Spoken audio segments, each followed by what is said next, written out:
I find myself facing off against my former grade 9 English teacher, Mrs. Bristle, in an estate litigation case that sees her disinherit most of her siblings in favor of herself. Remembering the arbitrary rules and harsh treatment I endured in her classroom, I seize the opportunity for a bit of revenge.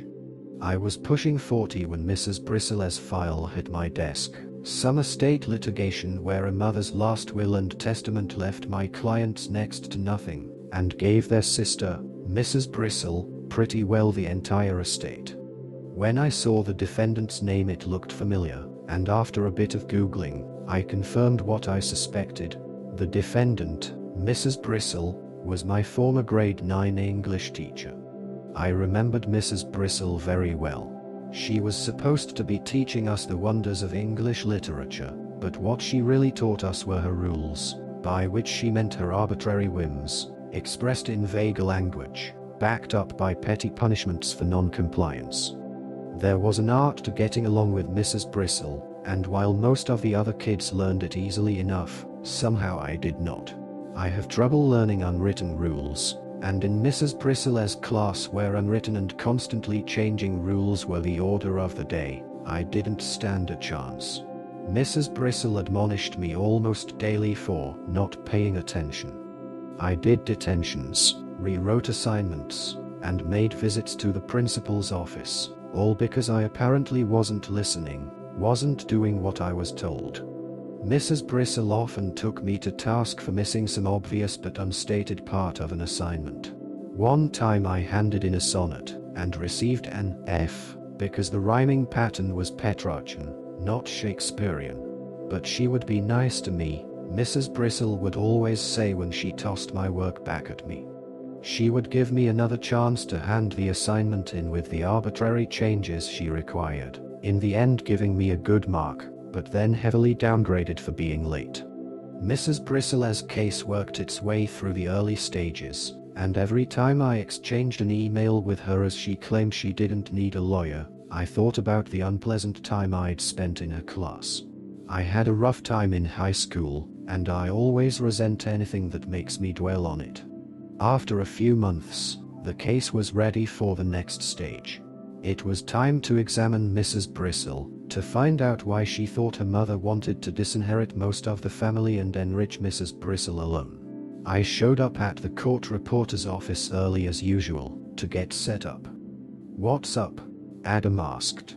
He was a lawyer colleague, about my vintage, and we were sitting in the lounge, the room that most court reporters' offices have, a place for lawyers to hang out and shoot the shit, although we would fall silent if any clients dropped in to get coffee.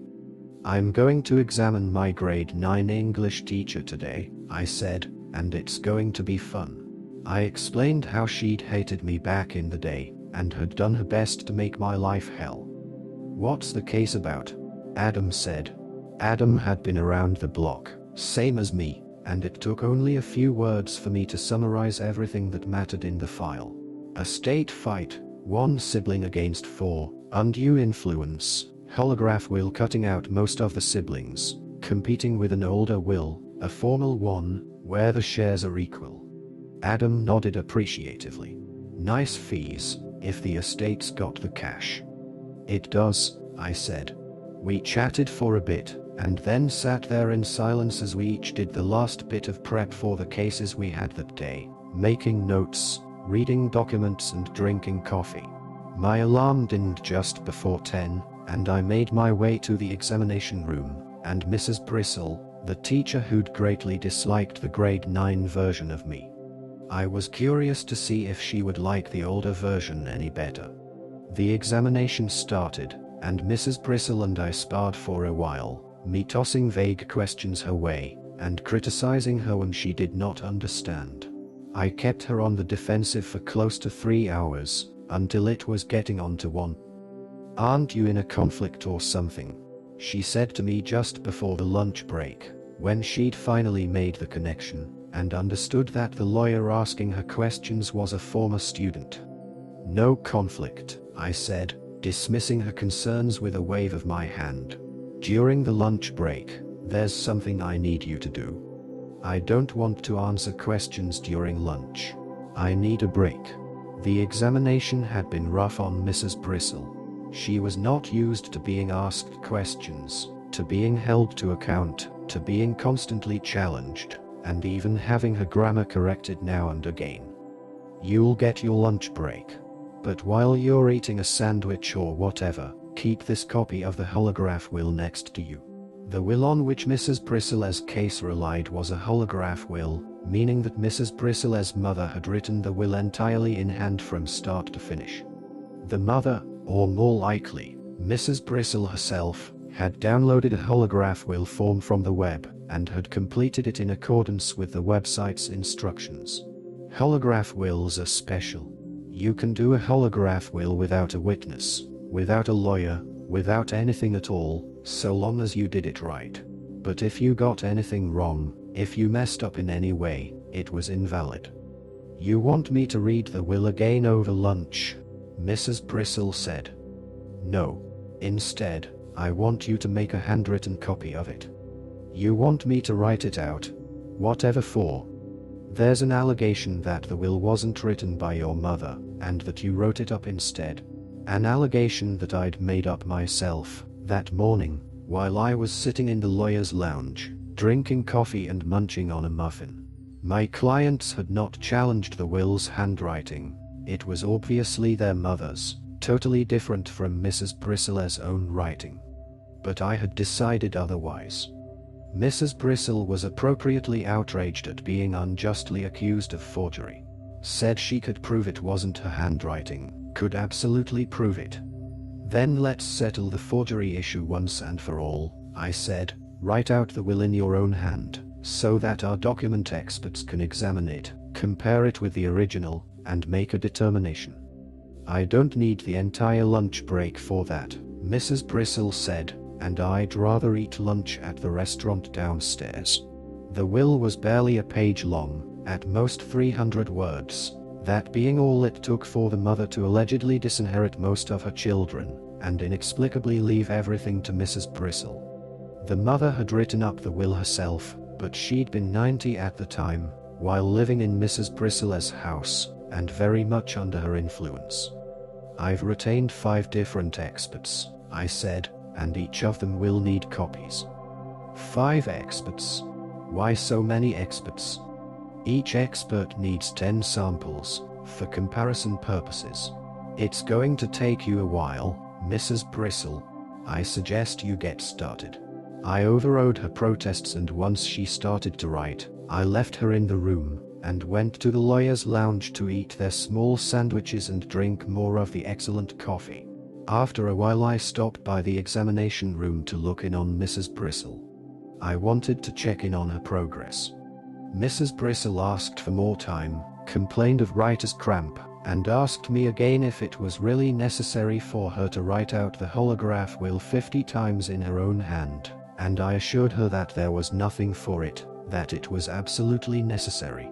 I returned to the lounge to check my emails, leaving her hard at the homework I'd given her. After a while my colleague, Adam, popped into the lounge. He asked me how it was going, the examination with the teacher who had treated me so badly. I'm making her write lines. Adam laughed, and laughed harder when I explained that I wasn't kidding, that I really was making Mrs. Bristle write lines, and how I was doing it. His laughter attracted attention, and a few other lawyers asked what was up. He's making his teacher witness write lines, Adam said, and the lawyer's lounge hooted with laughter when I told everyone what was up. It was one of the pettiest things I've ever done to anyone, making my grade 9 teacher write lines. But the writing lines thing was just a warm-up. The real revenge had yet to come. I returned to the examination room after a while, to check up on Mrs. Bristle, see how she was doing. This is taking forever, she said, and I really don't get why you need it. She had writer's cramp, and was shaking her hand to get the kinks out. I picked up the stack of holograph wills she'd created, and flipped through it. She was nowhere near finished. On second thought, I said, maybe it isn't necessary. I think you're right. I don't need any handwriting samples from you. Why not? She said. The will is invalid, I explained, adding that because her mother had used a pre-printed form off the web, the law would not recognize the will. A holograph will have to be entirely in the testator's handwriting, I explained, every single word entirely in handwriting from start to finish. This will doesn't qualify, because your mother used a standard form, a form printed off the web, with instructions and boxes and questions and so on, and when you do that, then the will is no longer a holograph will. It's a regular will, and regular wills need to be properly witnessed. This one isn't witnessed, and that means it's not a will. It's just a piece of paper. Are you trying to tell me that you only figured that out now? What kind of lawyer are you, anyways? What kind of lawyer am I? I'm a lawyer who makes a witness skip lunch, and sit in a small room all alone, and write lines. Sound familiar, Mrs. Bristle? She said nothing, and just stared at me. I closed the door on her, leaving her alone once more, and left for the Middle Temple Tavern where the lawyers all hung out. It was time to hoist a Guinness and enjoy my petty triumph. In the end, the lawyer's calculated strategy paid off, as he successfully exposed the flaws in Mrs. Bristle's claim to the inheritance. The revelation that the will was invalid due to its pre-printed format left Mrs. Bristle not only frustrated but also facing the consequences of her actions. The siblings who had been disinherited were able to reclaim their rightful shares, restoring a sense of justice to the family.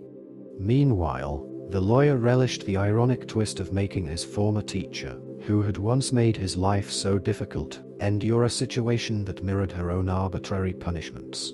As he celebrated his victory with colleagues, he felt a sense of closure from his tumultuous past.